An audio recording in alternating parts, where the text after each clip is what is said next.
two things come to mind is when I have given firesides or done workshops or training or spoken with youth, time and time again, without fail, there is at least one, often more, youth that will come up and whisper to me or quietly make a comment, "Thank you for speaking openly about this. My mom and dad won't do this." Or, "Thank you for using that specific word, for not beating around the bush." They want this information, and I agree wholeheartedly with Jason.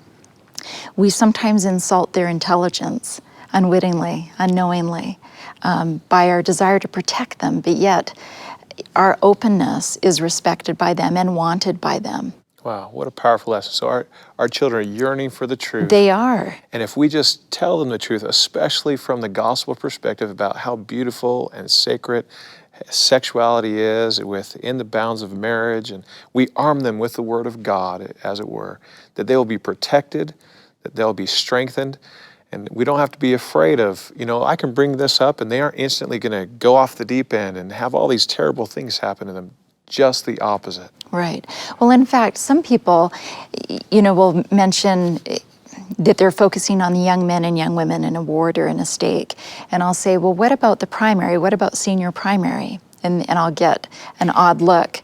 And I'll say, well, to me, it says so much about the Lord's standard with this teaching, when we know that when children are preparing for an interview to go to the temple to do baptisms for the dead, they are asked if they are living the law of chastity.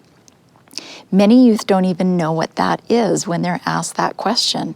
And so for me, if the Lord asks that question at the age of 12 and wants an accounting of the living of the law of chastity at the age of 12, that tells me as a parent, I need to be preparing my child to understand what that word means and to be able to know how, in those tender years, how they can live that and be accountable for that.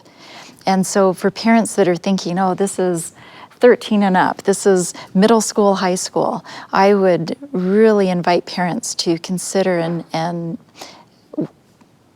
what that question at the age of 12, it speaks volumes about the timing and the types of discussions